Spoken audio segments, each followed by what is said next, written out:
बिस्मिल्लाहिर्रहमानिर्रहीम। राही रोशनी की मोअज़्ज़िज़ ख़वातीन व हज़रात, अस्सलामु अलैकुम।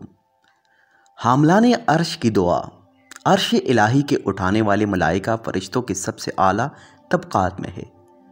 इनमें से हर फरिश्ते के बाजू पर 4 पर है और 2 पर इनके चेहरों के ऊपर है, जिनसे ये अपनी आंखों को छुपाए रखते हैं। और खौफ़ खुदावंदी के बायस ये फरिश्ते 7वें आसमान तक के फरिश्तों से ज़्यादा खुदा का खौफ रखते हैं।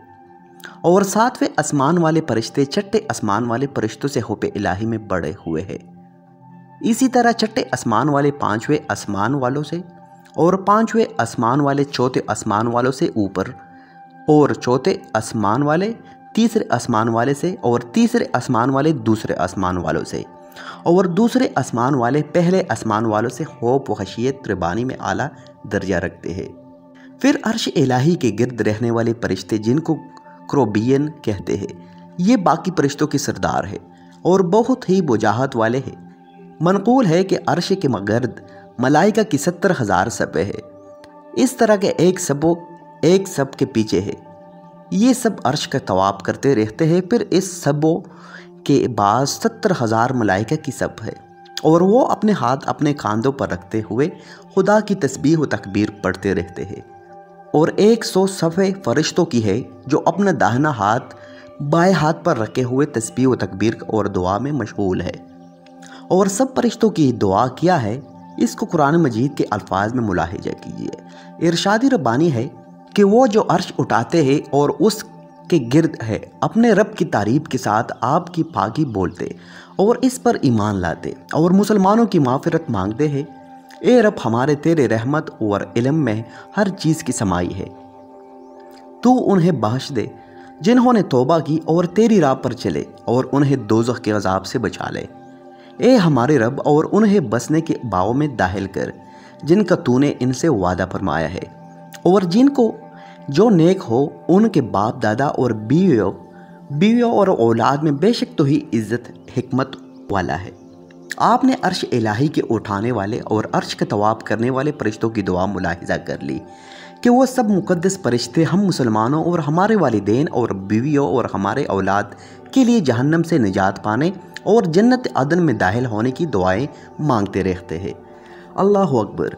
कितना बड़ा एहसान अजीम है कि हम मुसलमानों पर हुजूर अकरम सल्लल्लाहु अलैहि वसल्लम का ये आप ही की तफ़ील में हम मुसलमानों को ये रतबा बुलंद और दर्जा आलिया हासिल हुआ है कि बेशुमार तबके आला के फरिश्ते हम गुनाहगार मुसलमानों के लिए दुआएं मांगते रहते हैं। वो भी कौन से फरिश्ते? अर्श इलाही के उठाने वाले फरिश्ते और अर्श इलाही का तवाफ़ करने वाले फरिश्ते। कब, कहाँ हम और कहाँ मिला आला के मलाइका, मगर हुजूर सल्लल्लाहु अलैहि वसल्लम की निस्बत का तफील है कि इसने हम कतरों को समंदर नाफेदा किनार और हम ज़रों को अफ्ताब आलमताब बना दिया। एक बार बेसदी अहला से नबी मुकर्रम रहमत आलम सल्लल्लाहु अलैहि वसल्लम पर ज़रूर दरूद शरीफ पढ़े। साहिब औलाद और बांझ। अल्लाह ताला का दस्तूर यह है कि वो किसी को सिर्फ बेटी अता फरमाता है और किसी को सिर्फ बेटा देता है, और कुछ लोगों को बेटा और बेटी दोनों ही अता फरमा दिया करता है। और कुछ ऐसे लोग भी हैं जिनको बांझ बना देता है और ना उन्हें बेटा देता है और ना बेटी। और ये दस्तूर खुदावंदी सिर्फ आम इंसानों ही तक महदूद नहीं, बल्कि इसने अपने खास व मखसूस बंदों यानी हज़रत अंबिया अलैहिस्सलाम इस खुसूस में चारों तरह का बनाया है। चुनांचे हज़रत लूत और हज़रत शुएब अलैहिस्सलाम की सिर्फ बेटियाँ ही थे, कोई बेटा नहीं था। और हज़रत इब्राहीम अलैहिस्सलाम के 4 बेटे ही थे, कोई बेटी हुई ही नहीं। और हुजूर ख़ातमुन नबीय्यीन सल्लल्लाहु अलैहि वसल्लम को अल्लाह ताला ने 4 बेटे और 4 बेटियां अता फरमाए।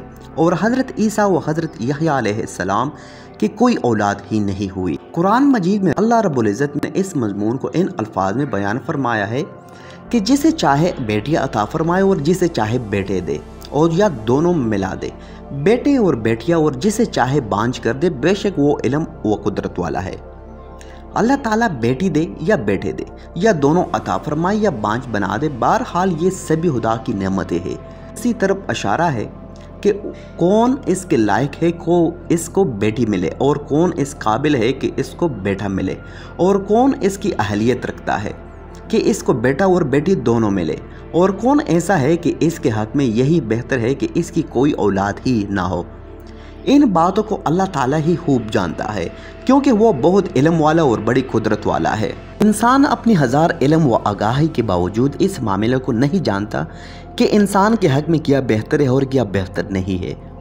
قرآن مجید میں اللہ تعالیٰ نے ارشاد فرمایا کہ قریب ہے کہ کوئی بات تمہیں بری لگے اور وہ تمہارے حق میں ہے بہتر ہو، اور قریب ہے کہ کوئی بات تمہیں پسند آئے اور وہ تمہارے حق میں بری ہو، اور اللہ جانتا ہے اور تم نہیں جانتے۔ اس لیے بندوں کو چاہیے کہ اگر اپنی خواہش کے مطابق کوئی چیز نہ مل سکے تو ہرگز ناراض نہ ہو، بلکہ یہ سوچ صبر کر کہ ہم اس چیز کے لائق ہی نہیں تھے، اس لیے ہمیں خدا نے نہیں دیا، اور وہ علیم و قدیر ہے۔ وہ خوب جانتا ہے کہ کون کس چیز کا اہل ہے اور کون اہل نہیں ہے۔ اس زمانے میں دیکھا گیا ہے کہ بعض لوگ بیٹیوں کی پیدائش سے چھوڑتے ہیں اور منہ بگاڑ لیتا ہے، بلکہ بعض بدنصیب تو اول پول بک کر کفران نعمت کے گناہ میں مبتلا ہو جاتے ہیں۔ واضح رہے کہ بیٹیوں کی پیدائش پر منہ بگاڑنا، ناراض ہو جانا یا زمانے جاہلیت کے کفار کا منحوس طریقہ ہے۔ چنانچہ اللہ تعالیٰ کا ارشاد ہے کہ اور جب میں سے کسی کو بیٹی ہونے کی خوشخبری دی جاتی ہے تو دن بھر ان کا منہ کالا رہتا ہے اور وہ غصہ کھاتا ہے، لوگوں سے چھپتا پھرتا ہے، اور اس بشارت کی برائی کہ سب کیا اس ذلت کے ساتھ رکھے گا یا اسے مٹی میں دبا دے گا۔ ارے بہت ہی بڑا حکم لگاتے ہیں۔ خوب سمجھ لو کہ مسلمانوں کا اسلامی طریقہ یہ ہے کہ بیٹیوں کی پیدائش پر بھی خوش ہو کر اللہ تعالیٰ کی اس نعمت کا شکر ادا کرے اور مندرجہ ذیل حدیثوں کی بشارت پر ایمان رکھ کر سعادت دارین کی کرامتوں سے سرفراز ہو۔ حضور صلی اللہ علیہ وآلہ وسلم نے مندرجہ ذیل حدیث ارشاد فرمائی ہے۔ نمبر 1، عورتوں کے لیے یہ بہت ہی مبارک ہے کہ اس کی پہلی اولاد لڑکی ہو۔ 2 نمبر، جس شخص کو کچھ بیٹیاں ملے وہ ان کے ساتھ نیک سلوک کرے یہاں تک کہ کفوں میں ان کی شادی کر دے، وہ بیٹیاں اس کے لیے جہنم سے آڑ بن جائے گی۔ نمبر 3، حضور علیہ السلام نے فرمایا کہ تم لوگ بیٹیوں کو برا مت سمجھو، اس لیے کہ میں بھی چند بیٹیوں کا باپ ہوں۔ نمبر 4، جب کوئی لڑکی پیدا ہوتی ہے تو اللہ تعالیٰ فرماتا ہے کہ اے لڑکی تو زمین پر اتر، میں تیرے باپ کی مدد کروں گا۔ تو ناظرین، آج کے لیے بس اتنا ہی۔ ویڈیو پسند آنے کی صورت میں اسے لائک کریں، شیئر کریں دیگر دوستوں کے ساتھ۔ انشاءاللہ ملتے ہیں بہت جلد کسی نئی اور تاریخی معلوماتی ویڈیو کے ساتھ۔